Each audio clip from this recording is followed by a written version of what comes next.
जय हिंद साथियों। जोश और जुनून के साथ में एक बार फिर से आपके सामने हूं मैं और आपका हार्दिक स्वागत है इस कनकावती क्लासेस के डिजिटल प्लेटफॉर्म पे। और दोस्तों, अपन चल रहे थे अपनी रथ यात्रा पर, अपनी विजय बहु यात्रा पर, जिसके अंदर अपने को एग्जाम पास करने हैं। एग्जाम की खोपड़ी में अपने को छेद करना है। ठीक है दोस्तों। तो अपने सब्जेक्ट जो चल रहा था वो कौन सा चल रहा था? कला और संस्कृति। कौन सा चल रहा था? कला और संस्कृति। मैंने आपको कला और संस्कृति को फुल डिटेल से समझा दिया है कि कला क्या होती है, संस्कृति क्या होती है। कलाओं में अपने तीन कला पढ़ी थी। ठीक है। संस्कृति के अंदर अपने जो राजस्थान की कल्चर है वो अपन पढ़ने वाले हैं। ठीक है।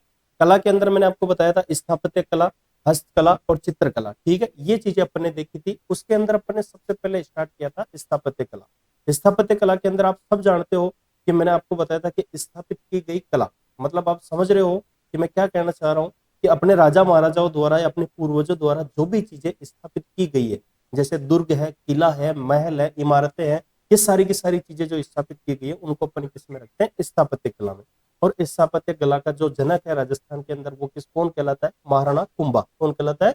महाराणा कुंभा। ठीक है दोस्तों। और ये चीज किसने कही है? अपने एक कवि हुए, कवि राजा श्यामल दास, उन्होंने एक ग्रंथ लिखा था वीर विनोद। उस ग्रंथ के अंदर उन्होंने साफ लिखा है कि मेवाड़ के 84 दुर्गों में से अपने राजस्थान मेवाड़ के 84 दुर्गों में से लगभग 32 दुर्गों का निर्माण किसने करवाया है? महाराणा कुंभा ने। ठीक है। तो मेवाड़ के जो 32 दुर्ग है उनका निर्माण किसने करवाया? मुख्य रूप से महाराणा कुंभा ने। इसलिए अपन इसको क्या कहते हैं? राजस्थान की स्थापत्य कला का जनक। और एक चीज मैं आपको और बताना चाहता हूँ कि राजस्थान में जो दुर्ग है अपने, उन दुर्गों की दृष्टि से राजस्थान कितने नंबर पे आता है? तीसरे नंबर पे। कितने नंबर पे आता है दोस्तों? तीसरे नंबर पे। ठीक है। जिसके अंदर प्रथम नंबर पे आता अपना महाराष्ट्र, दूसरे नंबर पे आता अपना एमपी यानी मध्य प्रदेश। ठीक है। और तीसरे नंबर पे आता है राजस्थान। राजस्थान में एक सर्वे के अनुसार लगभग 256 दुर्ग है। कितने दुर्ग है दोस्तों? 256। ठीक है। इतनी बात हुई। इसके बाद अपन ने देखा था कि दुर्ग क्या होता है, किला क्या होता है। मैंने आपको बताया था कि दुर्ग क्या होता है, किला क्या होता है। दुर्ग आकृति में बड़ा होता है, किला आकृति में छोटा होता है। दुर्ग में सभी संसाधन उपलब्ध होते हैं और किले में सभी संसाधन उपलब्ध नहीं होते। किले को कोई भी आक्रमणकारी एक दिन में जीत सकता है, लेकिन दुर्ग में ऐसा नहीं है। दुर्ग को कोई भी आक्रमणकारी एक दिन में जीत नहीं सकता है। ठीक है दोस्तों। यहाँ तक अपनी बातें हुई थी। उसके बाद अपन ने और क्या देखा था कि दुर्ग की जो भी अपने श्रेणियां वगैरह, ये नीतियां वगैरह सब देख ली थी। और एक चीज अपन ने देखी थी कि दुर्गों के साक्ष्य कहाँ से मिले? सभ्यताओं से। कहां से मिले दोस्तों? सभ्यताओं से। ठीक है।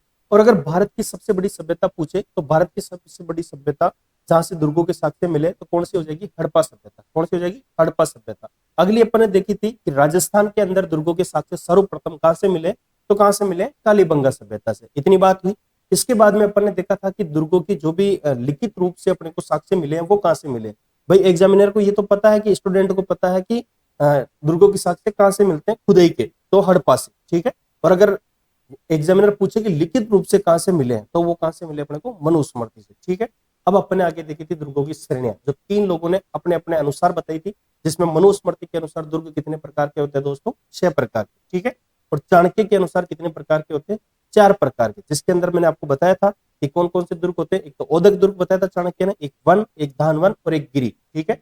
और मनुस्मृति ने और चाणक्य ने सबसे अच्छा या सर्वश्रेष्ठ दुर्ग किसको बताया था दोस्तों? अपने गिरी दुर्ग को। ठीक है। और अगली अपनी जो सबसे इंपॉर्टेंट नीति रहती है वो शुक्र नीति। शुक्र नीति के अनुसार दुर्गों के कितने प्रकार है दोस्तों? 9 प्रकार। जिसमें सबसे पहले मैंने आपको बताया एरण दुर्ग, ऐसा दुर्ग जहां तक पहुंचने का रास्ता कठिन हो। ठीक है। और अगला दुर्ग मैंने आपको बताया था आपको वन दुर्ग। वन दुर्ग का मतलब होता है ऐसा दुर्ग जो जंगल में स्थित हो, या किसी घने जंगल में या घने वन के अंदर स्थित हो, उसको अपन क्या कहते हैं? वन दुर्ग। एक अगला बताया मैंने आपको धानवन दुर्ग। धानवन दुर्ग का मतलब क्या होता है दोस्तों? कि ऐसा दुर्ग जो रेगिस्तान या समतल भूमि पर स्थित हो, उसको अपन क्या कहते हैं? दानवन दुर्ग। क्या कहते हैं? दानवन दुर्ग। अगला दुर्ग अपन ने देखा था जल दुर्ग। जल दुर्ग का मतलब ये होता है दोस्तों कि जैसे कोई दुर्ग जो कहाँ पे स्थित हो? किसी जल संधि के ऊपर स्थित हो, या तो किसी नदी या नाले के ऊपर स्थित हो, तो उसको अपन क्या कहते हैं? जल दुर्ग। ठीक है। अगला अपन ने दुर्ग देखा था गिरी दुर्ग। गिरी का मतलब होता है पहाड़ी, पहाड़ी या पर्वत। तो ऐसा दुर्ग जो किसी पर्वत या पहाड़ी पर बना होता है उसको अपन क्या कहते हैं दोस्तों?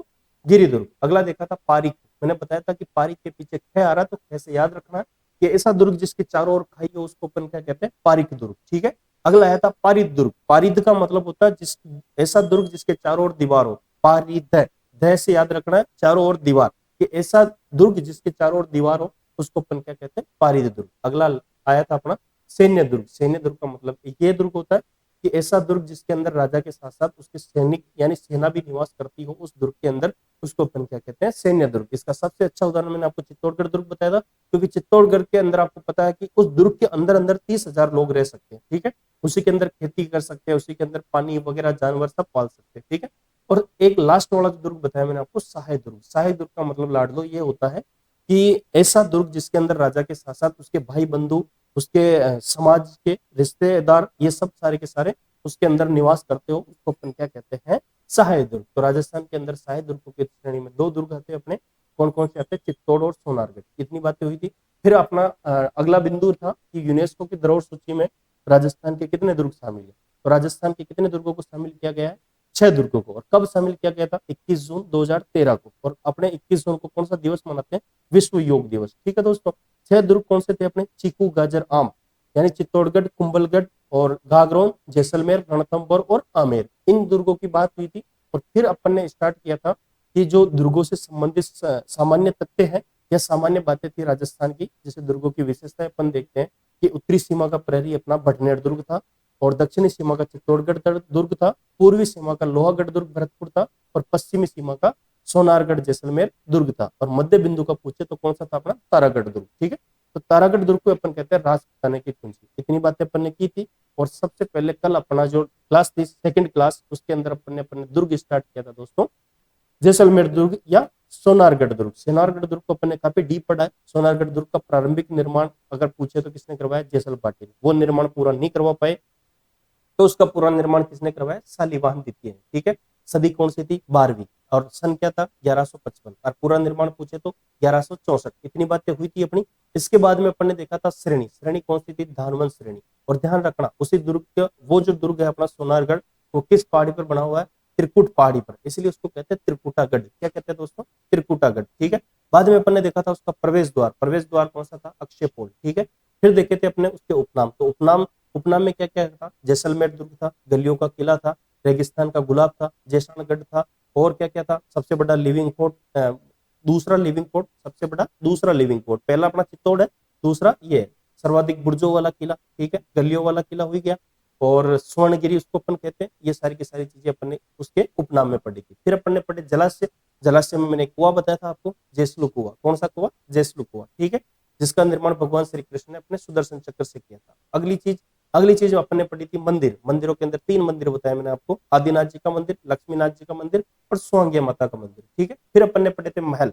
महलों में मैंने 4 महल बताए आपको इंपोर्टेंट, जवाहर महल, जवाहर विलास महल, गज विलास महल, सर्वोत्तम विलास महल और बादल महल। राजस्थान का सबसे ऊंचा बादल महल कौन सा था दोस्तों, बादल महल, जो कहाँ पे है, जैसलमेर, सोनारगढ़ के अंदर, ठीक है। इतनी बातें अपनी हुई थी। उसके बाद में मैंने आपको स्मारक बताया था। स्मारक था इसके अंदर जिनभद्र सूरी भूमिगत संग्रहालय, ठीक है, जिसके अंदर अपने सबसे जो प्राचीन चित्रशैलियों के जो ग्रंथ है वो लिखे हुए रखे हुए हैं, जैसे 10 वैकल्पिक सूत्र चूर्णी और ओद नियुक्तिवर्ती, वो किस भंडार के अंदर रखे हुए, अपने जिनभद्र सूरी भूमिगत संग्रहालय के अंदर रखे हुए, ठीक है।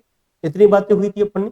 और फिर मैंने आपको बताई थी इसके बारे में कहावतें वगैरह, साके वगैरह। तो राजस्थान का कौन सा दुर्ग है जो 2.5 साकों के लिए प्रसिद्ध है, सोनारगढ़ जैसलमेर। फिर अपने बात की थी कहावतों की, तो गढ़ दिल्ली, गढ़ आगरा, अदगढ़ बीकानेर, भलो चिड़ायो भाट या गढ़लो जैसलमेर, ये किसके बारे में थी दोस्तों, अपने सोनारगढ़ के बारे में। एक और थी कि घोड़ा कीजिए काठ का, पग कीजिए पाषाण, शरीर कीजिए लोहे अख्तर कीजिए लोहे का, जब पहुंचे जैसान। तो ये कहावत भी किसके बारे में थी, अपने सोनारगढ़ के बारे में। किसने कहा था, अबुल फजल ने। और क्या कहावतें थी कि ये दुर्ग दूर से देखने पर शेर की तरह अंगड़ाई लेता हुआ नजर आता है।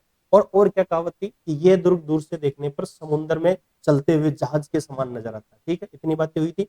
फिर अपन ने विशेषताएं देखी। राजस्थान का एकमात्र जीवित किला अपन किसको कहते हैं, जैसलमेर दुर्ग को, क्योंकि इसकी छत किससे बनी हुई, लकड़ी से, जो आज तक टूटी नहीं है, आज तक एक बूंद भी पानी के अंदर नहीं गिरे। और क्यों नहीं गिरे, क्योंकि प्रतिवर्ष इस छत के ऊपर किसका लेप करते हैं, गौमूत्र का, ठीक है।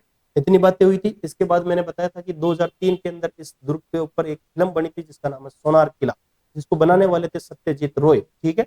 और 2009 के अंदर इसके ऊपर डाक टिकट जारी हुआ था, जिसको कितने रुपए का था, 5 रुपए का। और उसी को सरकार ने बढ़ाकर 2018 में 21 रुपए का कर दिया था। मैंने आपको यह भी बताया था कि इस दुर्ग के अंदर सीमेंट का और चूने पत्थर का प्रयोग नहीं हुआ है, केवल जिप्सम का प्रयोग हुआ है, ठीक है। ये दुर्ग ही है अपना जो गढ़सीसर झील के किनारे स्थित है। ये दुर्ग ही है जो अपना त्रिकुट पहाड़ी पर स्थित है। इतनी सारी बातें अपने की थी किस बारे में, सोनारगढ़ दुर्ग के बारे में, ठीक है दोस्तों। आशा करता हूँ दोनों क्लास आपको बहुत अच्छी लगी होगी, ठीक है। और कैसी लगी है कैसी नहीं लगी, आप सब लोगों के साथ शेयर करना है, क्योंकि मेरा जो मोटिव है या जो अपना सारे के सारा इस कोचिंग क्लासेस का या इस प्लेटफॉर्म का जो भी मकसद है वो मैं आपके साथ पहले शेयर कर चुका हूँ, क्योंकि हमारा एक ही मकसद है कि जो हमारी क्लासें हैं वो सारी निःशुल्क हो और सब स्टूडेंट तक पहुंच सके, उन स्टूडेंट तक भी पहुंच सके जो कोचिंग अफोर्ड नहीं कर सकते हैं और उसके घर से यहाँ तक आने की उसको परमिशन नहीं मिल सकती है। मैं किसके बारे में बोल रहा हूँ समझ सकते हो कि कोई लड़की है या कोई भी है, अपनी बहन बेटी, उसकी शादी हो गई, ससुराल चली गई है, उसको यहाँ आने की अगर छूट नहीं है तो वो घर पे बैठ के आराम से अपनी स्टडी को सुचारू रूप से आगे बढ़ा सकती है और अपने खुद का लक्ष्य और अपने माँ बाप की जो भी उम्मीदें हैं उन पे खरा उतर सके। ठीक है, यही हमारा मेन मोटिव है। तो आपसे निवेदन है कि इस क्लास को ज्यादा से ज्यादा शेयर करें ताकि ये क्लास उस बंदे तक पहुंच सके जिसको वाकई इस क्लास की जरूरत है। ठीक है दोस्तों, तो आपसे मेरा यही निवेदन है। और सामने आप ये देख रहे होंगे थंबनेल, इसके ऊपर भी मैंने साफ लिखवा रखा है कि ये बैच कैसा है, निःशुल्क बैच है। कैसा है? निःशुल्क बैच। ठीक है, बिल्कुल निःशुल्क, टोटल क्लास से निःशुल्क चलेगी। और मुख्य रूप से जो भी आगामी एग्जाम है अपने राजस्थान के, उनके अंदर मुख्य रूप से इन क्लासों को अपन निःशुल्क रखेंगे, क्योंकि हर बच्चा, हर माँ बाप अपने बच्चे से ये उम्मीद लगाकर बैठा रहता है कि मेरा बेटा एक दिन जॉब लगेगा और अपना नाम रोशन करेगा। ठीक है दोस्तों, तो ध्यान रखना, अपने पड़ोसियों को अपने को जलाना है, ठीक है, और अपने को आगे बढ़ना है, ना कि पड़ोसियों को अपने ऊपर हंसाना है। ठीक है, तो हंसाना नहीं है, अपने को सक्सेस होकर उनको जलाना है और ये उनको प्रूव करना है कि वो जिन लोगों ने अपने को ये कहा था ना कि तू नहीं कर सकता, तो उनको करके दिखाना है। ठीक है, चल आज शुरुआत करते हैं अपन। जो अगला दुर्ग है अपना घाघरोन दुर्ग। कौन सा दुर्ग है दोस्तों? घाघरोन दुर्ग। कल अपना सोनारगढ़ दुर्ग हो गया था, आज कौन सा दुर्ग है? घाघरोन दुर्ग। थंबनेल में आपको दिख रहा होगा, अपनी आज की तीसरी क्लास है। कौन सी क्लास है? तीसरी। ठीक है, दो क्लास अपने पहले डल चुकी है। अगर आप चैनल पे नए हो तो पहले दोनों क्लासेस समझ लेना ताकि आपको कला और संस्कृति अच्छे से समझ में आ जाए, फिर आप तीसरी क्लास तक पहुंचना। ठीक है दोस्तों, चलो तो देखो एक बार, राजस्थान की कला और संस्कृति के अंदर निःशुल्क बैच मैंने थंबनेल में साफ डलवा रखा है। और दूसरा दुर्ग कौन सा अपना दोस्तों? घाघरोन दुर्ग। ये भी देख लो, नए पाठ्यक्रम के अनुसार क्लासें डाली जाएगी और संपूर्ण कला संस्कृति की क्लासें फ्री है, निःशुल्क। ठीक है, तो आप ऐसा नहीं हो कि आपसे कोई चार्ज लिया जाएगा, नो पेड कोर्स, कुछ भी नहीं है, क्लास डायरेक्ट आपके खाते के अंदर निःशुल्क आ रही है। ठीक है, तो चलो आज अपन कौन सा दुर्ग स्टार्ट करने वाले? घाघरोन दुर्ग। आपको दिख रहा होगा थंबनेल के ऊपर। ठीक है, चलो तो आज घाघरोन दुर्ग के बारे में बातें करते हैं अपन। देखो अपने राजस्थान के अंदर मैंने आपको जो श्रेणियां बताई है उसके अंदर एक दुर्ग पढ़ा था अपन ने, जल दुर्ग। जल दुर्ग का मतलब लाडलो क्या होता है कि ऐसा दुर्ग जो किसी जल संधि के ऊपर निर्मित होता है उसी को अपन क्या कहते हैं दोस्तों? जल दुर्ग। ठीक है, तो जल दुर्ग को जो सबसे बड़ा अच्छा उदाहरण है अपना कौन सा है? घाघरोन दुर्ग। तो आपको मैं बताना चाहता हूँ कि घाघरोन दुर्ग के बारे में क्या क्या हुई है, क्या क्या नहीं है। अपन नॉर्मली बातें करते हैं पहले, फिर इसकी थ्योरी लिखेंगे। ठीक है, तो घाघरोन दुर्ग है, उसका जो निर्माण है वो टोड परमारों ने करवाया था। किन्होंने करवाया था? टोड परमारों ने। इसीलिए इस दुर्ग को अपन टोडगढ़ भी कहते हैं। क्या कहते हैं दोस्तों? टोडगढ़। इस दुर्ग का प्राचीन नाम मिलता है गरगराटपुर। क्या नाम मिलता है? गरगराटपुर। ठीक है दोस्तों, तो अगर पूछे कि इस दुर्ग का निर्माण किसने करवाया तो टोड परमारों ने। अगर पर्टिकुलर नाम पूछ ले तो बीजल देव परमार। किसने करवाया था? बीजल देव परमार, 1195 ईस्वी, 12वीं शताब्दी में। ठीक है, अब पूछेंगे कि सर आपने ये बोला कि जल दुर्ग है, तो जल दुर्ग कैसे? तो ये जल दुर्ग ऐसे है बेटा कि इस दुर्ग के किनारे दो नदियां निकली है, यानी दो नदियों के किनारे पर यह दुर्ग बना हुआ है। कौन कौन सी है? काली और आहू, काली सिंध और आहू नदियां। कौन कौन सी है? काली सिंध और आहू नदियां। ऐसे याद रखना, काली की हाउ। कैसे याद रखना? काली की हाउ। तो काली सिंध और आहू नदियों के किनारे कौन सा दुर्ग बना हुआ अपना? घाघरोन दुर्ग, जो कहां पड़ता है अपना? झालावाड़ के अंदर। किस डिस्ट्रिक्ट में पड़ता है दोस्तों? झालावाड़ के अंदर। हाँ, अपना जो दक्षिणी पूर्वी एरिया है उसके अंदर अपना कौन सा दुर्ग पड़ता है दोस्तों? घाघरोन दुर्ग। ठीक है, आगे चलते हैं और इसकी बात करते हैं। मैंने आपको बताया था कि दुर्ग को अपन सीक्वेंस रूप से पढ़ेंगे कि सबसे पहले निर्माण, श्रेणी, प्रवेश द्वार, उपनाम, जलाशय, मंदिर जो भी है वो सारे के सारे सीक्वेंस वाइज से, ताकि सारी की सारी चीजें आपके दिमाग में सेट हो सके। क्योंकि दोस्तों एग्जाम के अंदर अपन कोई बुक्स नहीं लेकर जा सकते, कोई नोट्स लेकर नहीं जा सकते, लेकर के जाएंगे अपना दिमाग। तो सारी की सारी पढ़ो भले कितना, लेकिन जितना पढ़े उतना अपने दिमाग में सेट होना बहुत जरूरी है। ठीक है, चल आगे बढ़ते हैं। इसके साथ में घाघरोन दुर्ग के बारे में अगर आपसे पूछे श्रेणी कौन सी है तो जल दुर्ग। ये सर जल दुर्ग क्यों है? तो जल दुर्ग क्यों है कि काली सिंध और आहू नदियों के किनारे स्थित है। ठीक है, आगे पढ़ेंगे अपन इसका प्रवेश द्वार। प्रवेश द्वार दोस्तों अपने को पढ़ेंगे इसके अंदर बुलंद दरवाजा। कौन सा दरवाजा? बुलंद दरवाजा, जिसका निर्माण करवाया था औरंगजेब ने। कौन सी जेब ने? औरंगजेब ने। ये बात अपने को याद रखनी। ठीक है, उपनाम के अंदर मैंने आपको अभी बता दिया, इसी को अपन कहते हैं डोडगढ़, इसी को कहते हैं अपन धूलरगढ़, इसी को कहते हैं अपन गिरगराटपुर और इसी को कहते हैं घाघरोन दुर्ग। ठीक है दोस्तों, तो ये सारे के सारे नाम किसके हैं? अपने घाघरोन दुर्ग के। ठीक है, फिर अपन आगे बढ़ेंगे। फिर अंदर इसके अंदर जलाशय, जलाशय की अपनी जरूरत है ही नहीं है, वैसे जलाशय ध्यान रखना ना, यहाँ पे एक तो अंधेरी बावड़ी है और एक जौहर कुंड है। ये अपन मैं आपको सारी की सारी चीजें इसमें लिखवा दूंगा। और जो किला नदियों के किनारे स्थित है उसको जलाशय की क्या जरूरत है? वो तो ऑटोमेटिक उसकी तो पानी की वैसी सुविधा है। ठीक है, फिर इसके अंदर अपन पढ़ेंगे मंदिर। ठीक है, तो मंदिर के अंदर एक अपना दुर्जन साल नाम का शासक था कोटा का, उसने इसके अंदर मंदिर बनवाया था। अपने मधुसूदन जी का मंदिर। कौन सा बनाया? मधुसूदन जी का मंदिर। क्योंकि दोस्तों कुछ समय तक ये जो दुर्ग है ना गागरोन वाला, ये कोटा की रियासत के अधीन हुआ करता था। तो कोटा रियासत के जो राजा महाराजा हुए उन्होंने यहाँ पे टकसाले भी बनवाई। जो मुद्राएं छापने की जो मशीन होती है आजकल की, उस समय क्या होती थी? टकसाले। तो टकसाल का निर्माण भी कोटा के शासकों ने करवाया, और वहां के एक शासक था दुर्जन साल, उसने यहाँ पे मधुसूदन जी का मंदिर बनाया। ठीक है दोस्तों, एक चीज और बताना चाहता हूं आपको कि इसी दुर्ग के अंदर गिद्धग्राही पहाड़ी है। कौन सी पहाड़ी है? गिद्धग्राही। उस गिद्धग्राही पहाड़ी से जो भी राजनीतिक कैदी हुआ करता था, जिसको मृत्युदंड की सजा मिल चुकी होती थी, तो उसको क्या किया जाता था? उस पहाड़ी के ऊपर लेकर जाया जाता था और उस पहाड़ी से नीचे फेंक दिया जाता था। ठीक है, किस दुर्ग के अंदर है वो? अपने गागरोन दुर्ग के अंदर। ठीक है, यहाँ पर मुख्य रूप से खींची वंश का राज रहा है गागरोन के अंदर। तो यहाँ पे अपने को देखने को मिलेगा अचलदास खींची, पालन हंसी, प्रताप सिंह खींची। हाँ दोस्तों, प्रताप सिंह खींची। आपने मेरे मुंह से नाम सुना है, प्रताप सिंह खींची। ये प्रताप सिंह खींची और कोई नहीं है दोस्तों।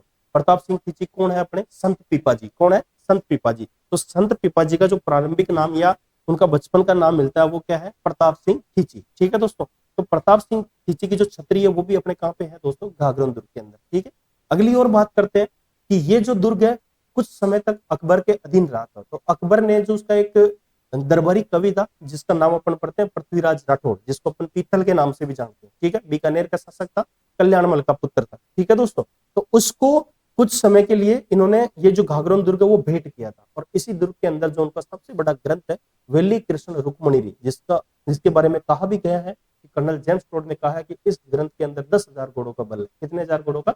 10,000 घोड़ों का बल। तो उस ग्रंथ की रचना भी अगर पूछे जाए किस दुर्ग में की है, तो गागरोन दुर्ग में। ठीक है, एक चीज और ध्यान रखना, राजस्थान का सीधा एक चट्टान पर खड़ा दुर्ग है, इसलिए राजस्थान का बिना नींव का दुर्ग भी कौन सा कहलाता है?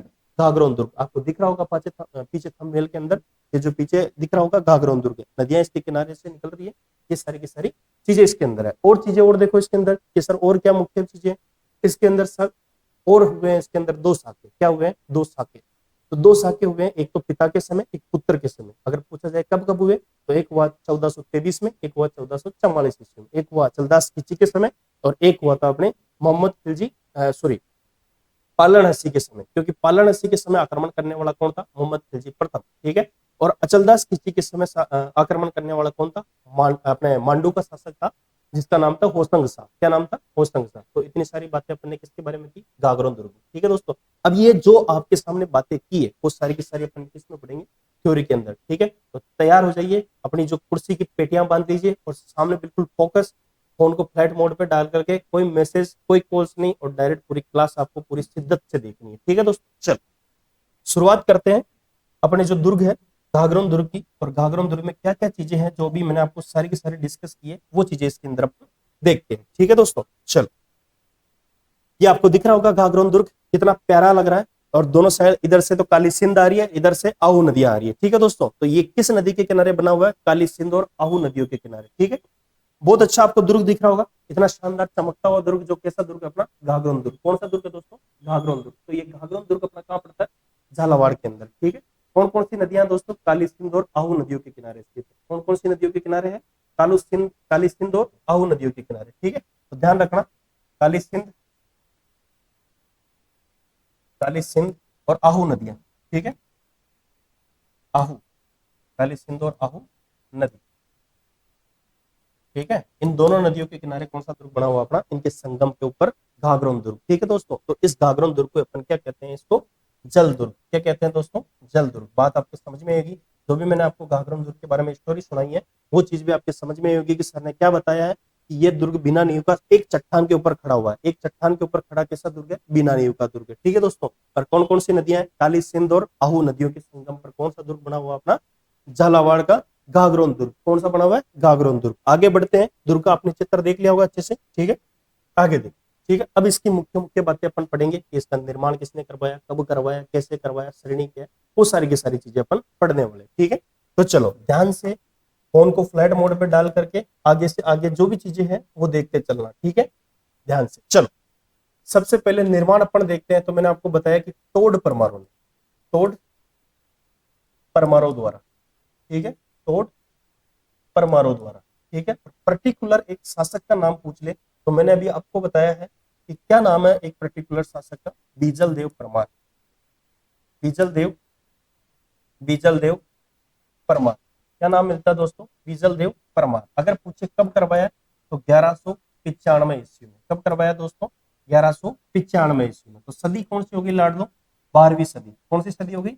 12वीं सदी के अंदर। ठीक है, ये चीज आपकी क्लियर हुई होगी कि टोड परमारों के द्वारा एक पर्टिकुलर शासक का नाम पूछे तो बीजल देव परमार किसके समय किसने करवाया था? बीजल देव परमार ने। कब करवाया दोस्तों? 1195 ईस्वी।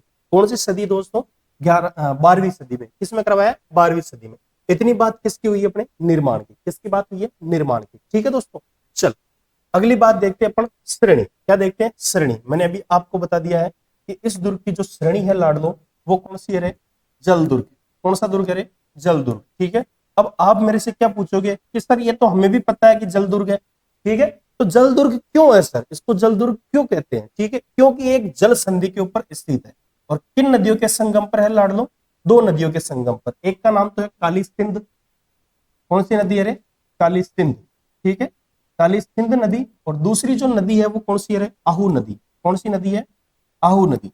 तो आहू नदी और काली सिंध नदी के दोनों के संगम पर कौन सा दुर्ग बना हुआ है? घाघरोन दुर्ग। कौन सा दुर्ग बना हुआ है? घाघरोन दुर्ग। याद कैसे रखना लाडलो कि जल दुर्ग है काली सिंध और आहू नदी, यानी काली की हाउ। किसकी हाउ? काली की हाउ। काली की हाउ इन दो नदियों पर काली सिंध और काली सिंध और आहू नदियों के संगम पर कौन सा दुर्ग बना हुआ? अपना घाघरोन दुर्ग। कौन सा दुर्ग बना हुआ लाडलो? घाघरोन दुर्ग। ठीक है, यहां तक आशा करता हूं बात समझ में आई होगी आपके कि टोड परमाणु के दौरान निर्माण करवाया गया है। बीजल देव परमार अगर पर्टिकुलर शासक का नाम पूछे तो बीजल देव परमार। 1195 में करवाया है, 12वीं सदी में करवाया है। ठीक है, श्रेणी कौन सी है? जल दुर्ग। नदियां कौन कौन सी है? काली सिंध और आहू नदियों के किनारे कौन सा दुर्ग बना हुआ? अपना घाघरोन दुर्ग। ठीक है, इसी चीज के लिए आगे बढ़ते हैं और नेक्स्ट देखते हैं इसके अंदर और क्या चीजें हैं दोस्तों। जैसे देखो प्रवेश द्वार। मैंने अभी आपको बताया कि प्रवेश द्वार कौन सा है इसका? बुलंद दरवाजा। कौन सा है दोस्तों? बुलंद दरवाजा। ठीक है, तो प्रवेश द्वार देखते हैं इसका कि प्रवेश द्वार इसमें कौन सा लगा हुआ है? बुलंद दरवाजा। बुलंद दरवाजा। बुलंद दरवाजा। ठीक है, कौन सा दरवाजा है? बुलंद दरवाजा। और एक चीज मैंने आपको बताई है दोस्तों कि इस बुलंद दरवाजे का निर्माण किसने करवाया दोस्तों? औरंगजेब। औरंगजेब। ठीक है, औरंगजेब द्वारा निर्मित। औरंगजेब द्वारा निर्मित। ठीक है, कौन सा दुर्ग है दोस्तों? अपना घाघरोन दुर्ग का दरवाजा किसके द्वारा निर्माण करवाया गया? औरंगजेब के द्वारा। ठीक है, तो अगर पूछे कि इसका प्रवेश दरवाजा कौन सा है? बुलंद दरवाजा। निर्माण किसने करवाया? औरंगजेब ने। ध्यान रखना कौन सी जेब? औरंगजेब। कौन सी जेब? औरंगजेब। ठीक है, आगे देखते हैं इसके उपनाम। क्या देखते हैं दोस्तों? उपनाम। ठीक है, अब उपनाम को आप ध्यान से देखना क्या क्या है। सबसे पहले मैंने आपको बताया कि इसका जो एक चीज यहाँ पे और नोट कर लेना आप। पहले ये देख लो एक बार कि इसका जो किस वंशों ने इसका निर्माण करवाया है? टोड परमारों ने। ठीक है, तो इसका एक नाम क्या हो जाएगा? डोडगढ़। क्या हो जाएगा? डोडगढ़। ठीक है, इसी को कहते हैं दुल्लरगढ़। क्या कहते हैं दोस्तों? दुल्लरगढ़। क्या कहते हैं? दुल्लरगढ़। ठीक है, इसी को कहते हैं अपन बिना नींव का किला। बिना नींव का, बिना नींव का किला। बिना नींव का किला। क्या नाम हो गया दोस्तों? बिना नींव का किला। डोडगढ़, दुल्लरगढ़, बिना नींव का किला। ठीक है, एक चीज यहाँ पे देखना दोस्तों, इसका एक प्राचीन नाम भी मिलता है। क्या मिलता है? प्राचीन नाम। अगला देखते हैं दोस्तों अपन प्राचीन नाम। ठीक है, तो प्राचीन नाम इसका क्या मिलेगा दोस्तों अपने को? प्राचीन नाम। ठीक है, प्राचीन नाम अपने को मिलेगा दोस्तों गरगराटपुर। क्या मिलेगा? गरगराटपुर। ठीक है, प्राचीन नाम क्या मिलेगा दोस्तों? गरगराटपुर। ठीक है, अभी गरगराटपुर क्यों है ये भी देखना थोड़ा। ठीक है, एक शासक है अपना जिसने निर्माण करवाया, बीजल देव। किसने करवाया? बीजल देव। तो बीजल देव परमार से, या बीजल देव डोड वंश का राजा था ये। बीजल देव परमार से यहाँ का एक और राजा आया था, इसका नाम था देवन सिंह। देवन सिंह खिची। देवन सिंह खिची। ठीक है, इस देवन सिंह खिची ने ही इससे छीनकर, देवन सिंह खिची ने, बीजल देव परमार से देवन सिंह खिची ने दुर्ग छीनकर, दुर्ग छीनकर इसका नाम, दुर्ग छीनकर इसका नाम क्या कर दिया दोस्तों, इसका नाम घाघरोन कर दिया, घाघरोन दुर्ग रखा। ठीक है, तो बात आपको समझ में आई होगी। देखो, सबसे पहले अपने प्रवेश दरवाजा पढ़ा, बुलंद दरवाजा। कौन सा है? बुलंद दरवाजा। निर्माण कौन सी जेब ने करवाया? औरंगजेब ने। ठीक है, इसके उपनाम पढ़े अपन ने, जिसके अंदर डोडगढ़ और दुल्हरगढ़ और बिना नींव का किला। ठीक है, प्राचीन नाम क्या मिलता है? गरगराहटपुर। क्या मिलता है? गरगराहटपुर। ठीक है, तो इसी को अपन क्या कहते हैं कि भाई बीजल देव परमार नाम का जो शासक था जिसने इसकी स्थापना की है, उससे एक राजा और आया था जिसका नाम है देवंत सिंह खींची। देवंत सिंह खींची ने बीजल देव परमार से छीन लिया, और छीनने के बाद में इसका नाम क्या कर दिया? घाघरोन दुर्ग। क्या कर दिया दोस्तों? घाघरोन दुर्ग। यहां तक बात समझ में आई। आगे देखते हैं, और नेक्स्ट इसका जो अपना रहने वाला है वो क्या रहने वाले हैं कि इस दुर्ग के अंदर मंदिर कौन कौन से, क्या है कि मंदिर कौन कौन से। ठीक है दोस्तों, तो एक कोटा का शासक था, कोटा का शासक दुर्जन साल। ठीक है, कोटा के शासक, कोटा के शासक दुर्जन साल, कोटा के शासक दुर्जन साल। ठीक है, क्या नाम मिलता है कोटा के शासक का? दुर्जन साल, दुर्जन साल। ठीक है, दुर्जन साल ने इस दुर्ग में, इस दुर्ग में मधुसूदन, मधुसूदन जी का मंदिर बनवाया था, मंदिर बनवाया। ठीक है दोस्तों, तो इस दुर्ग के अंदर जो मंदिर है वो कौन सा हो जाएगा? मधुसूदन जी का मंदिर। किनका मंदिर हो जाएगा दोस्तों? मधुसूदन जी का मंदिर। तो इस दुर्ग के अंदर एक मंदिर है जो कौन सा अपना? मधुसूदन जी का मंदिर। ठीक है दोस्तों, चलो इस मंदिर का नाम याद रखना, मधुसूदन जी का मंदिर। ठीक है, आगे बढ़ते हैं, और इसी प्रक्रिया को आगे बढ़ाते हुए अपन क्या देखते हैं? महल। तो एक महल का ध्यान रखना, एक महल है इसके अंदर खिचिया महल। कौन सा महल है दोस्तों? खिचिया महल। ठीक है, खिचिया महल। ठीक है, एक महल है दोस्तों इसके अंदर अचलदास महल, अचलदास महल, अचलदास महल। ठीक है, कितने महल है मुख्य रूप से इसके अंदर? और भी महल, लेकिन जो मुख्य महल कौन से है वो एक तो खिचिया महल है और एक अचलदास महल है। ठीक है दोस्तों, तो ये किसके बारे में बातें हुई अपनी? अपने कोटा वाले महल, इनके घाघरोन दुर्ग वाले महलों की, खिचिया महल और अचलदास महल। कौन सा महल है? अचलदास महल। चलो इसी घड़ी को आगे बढ़ाते हुए और अपन देखते हैं स्मारक, इसके अंदर स्मारक कौन कौन से बने हुए हैं। ठीक है दोस्तों, तो स्मारक का ध्यान रखना। मैंने आपको बताया कि खिची वंश का राज था, दो अपने संत पीपा है ना, उन संत पीपा की क्या बनी हुई है दोस्तों? संत पीपा की छतरी, संत पीपा की छतरी। ठीक है, इस संत पीपा की जो छतरी है वो कहाँ पे बनी हुई है दोस्तों? घाघरोन दुर्ग के अंदर। ठीक है, किस दुर्ग के अंदर बनी हुई है? घाघरोन दुर्ग के अंदर। तो पहली अपना जो बिंदु है वो क्या रह जाएगा? संत पीपा की छतरी। तो दूसरा बिंदु है अपना वो क्या है दोस्तों? मीरान साहब की दरगाह, मीरान साहब की, मीरान साहब की दरगाह, दरगाह। ठीक है, मीरान साहब की दरगाह। ठीक है, जिसको अपन कहते हैं, इसका पूरा नाम अपन लिख लेते हैं एक बार, मीठे साहब की दरगाह, जिसको अपन क्या कहते हैं? मीठे साहब की दरगाह, मीठे साहब की दरगाह। इसको इस नाम से ज्यादा जाना जाता है। किसकी दरगाह है? मीठे साहब की दरगाह। तो ये मीठे साहब की दरगाह भी कहाँ पे हो जाएगी दोस्तों? अपने घाघरोन दुर्ग के अंदर। ठीक है, अगली बात करते हैं, यहाँ पे कोटा राज्य की, कोटा राज्य की, कोटा राज्य की टकसाल स्थित है। टकसाल क्या स्थित है दोस्तों? टकसाल। ठीक है, ये अपना हो गया तीसरा पॉइंट। ठीक है दोस्तों, कौन सा पॉइंट हो गया? तीसरा पॉइंट। और चीजें याद रख लो इसके अंदर, और क्या चीजें हैं? देखो, एक इसके अंदर बना हुआ है जौहर कुंड। क्या बना हुआ है?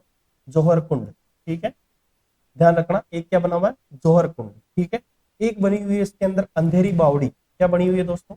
अंधेरी बावड़ी। ठीक है, तो ध्यान रखना, जौहर कुंड, और ये जौहर कुंड चित्तौड़ में भी है, ध्यान रखना दोस्तों।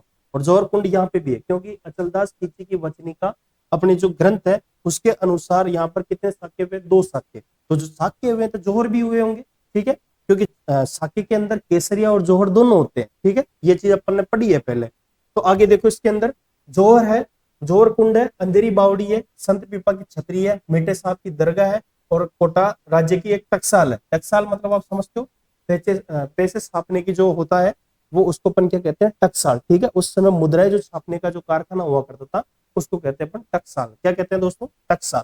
आगे बढ़ते हैं और दुर्ग के साक्ष्य देखते हैं। तो मैंने आपको बताया कि अचलदास खींची की जो वचनिका है शिवदास गार्डन की, उसके अनुसार क्या है कि यहाँ पे 2 साक्ष्य हुए हैं। ठीक है, कितने साक्ष्य हुए हैं, 2 साक्ष्य। तो पहले वो लाइन लिख लो कि अचलदास खींची की वचनिका के अनुसार, अचलदास खींची वचनिका, अचलदास खींची वचनिका। ठीक है, इसके जो राइटर है वो कौन है दोस्तों, शिवदास गार्डन, शिवदास गार्डन। ठीक है, के अनुसार, शिवदास गार्डन के अनुसार गागरोन दुर्ग में,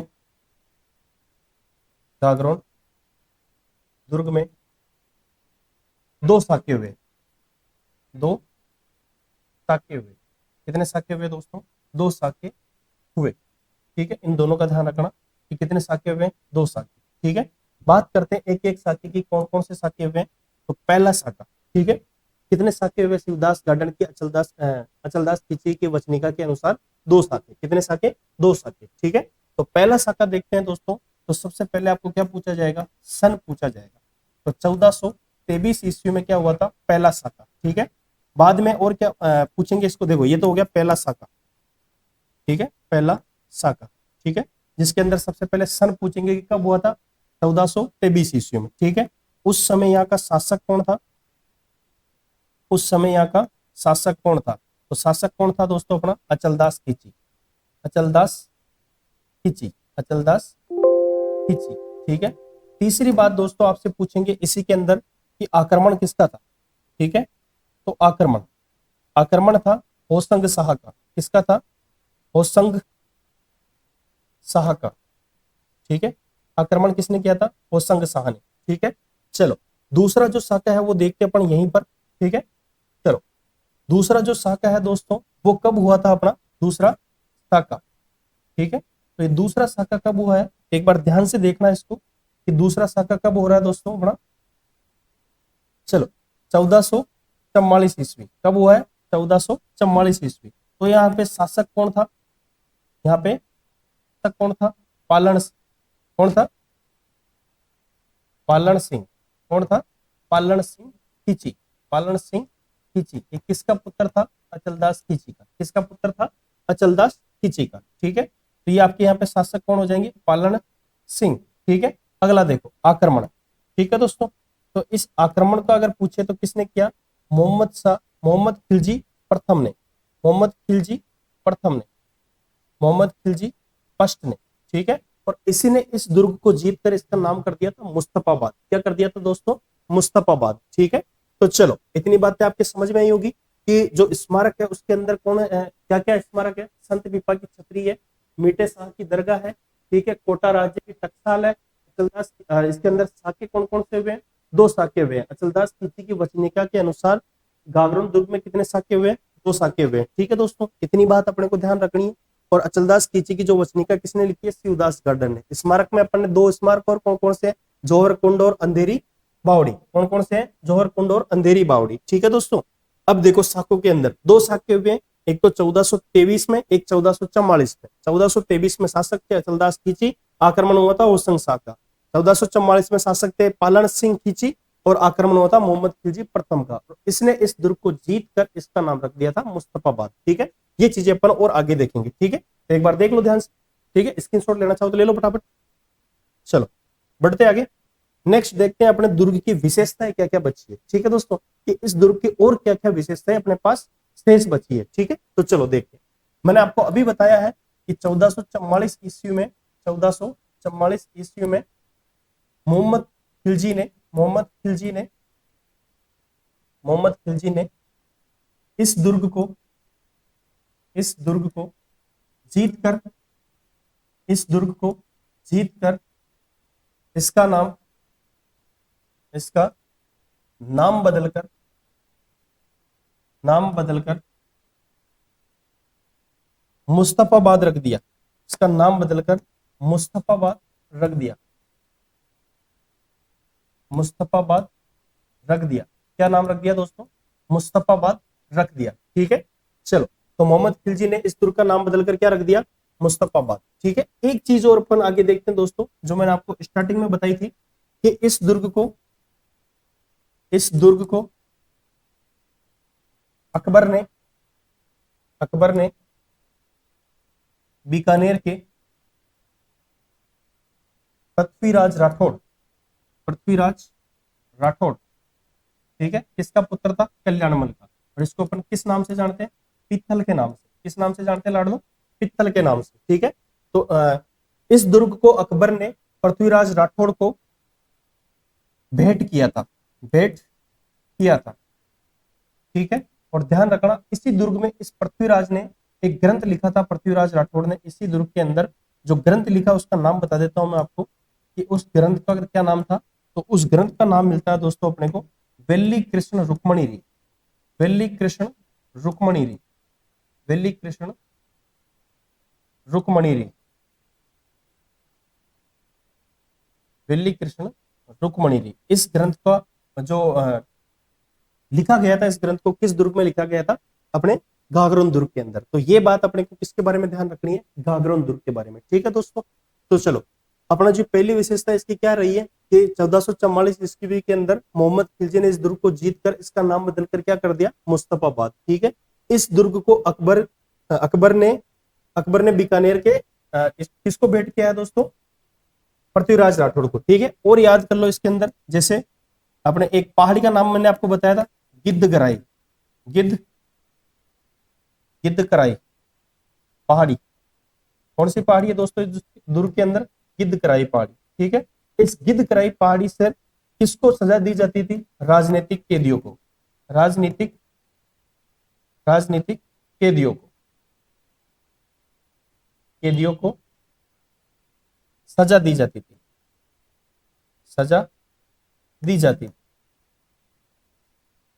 ठीक है, ध्यान रखना कि कौन सी पहाड़ी से फेंका जाता था राजनीतिक कैदियों को, गिद्धकराई पहाड़ी से। किस पहाड़ी से फेंका जाता था दोस्तों, गिद्धकराई पहाड़ी से। ठीक है, तो ये दुर्ग अपना कैसा दुर्ग है, जल दुर्ग है। ठीक है, पूरी की पूरी इसकी वापस अपन थोड़ा रिवाइज कर लेते हैं कि मोटी मोटी बातें इसकी क्या है अपने पास। ठीक है, चलो अपने कौन सा दुर्ग स्टार्ट किया दोस्तों, गागरोन दुर्ग। मैंने आपको बताया कि एक जल दुर्ग है, कैसा दुर्ग है, जल दुर्ग। काली सिंध और आहू नदियों के किनारे स्थित दुर्ग है। ठीक है, इसलिए अपन इसको क्या कहते हैं, जल दुर्ग। एक चट्टान के ऊपर खड़ा दुर्ग है, इसलिए इसको कहते हैं राजस्थान की बिना नींव का दुर्ग।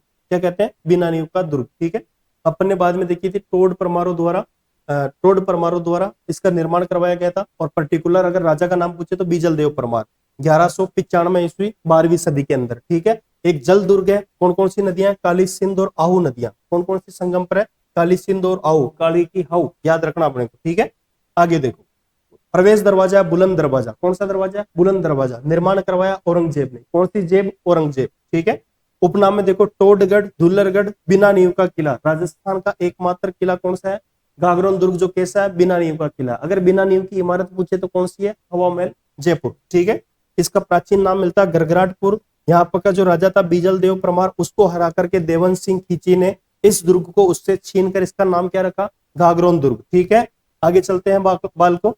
मंदिर, इसके अंदर कोटा का एक शासक है दुर्जन साल, इसके ऊपर अधिकार कर लिया था। और उसके अधिकार में आने के बाद में यहाँ पर किस मंदिर का निर्माण करवाया, मधुसूदन जी के मंदिर का निर्माण करवाया।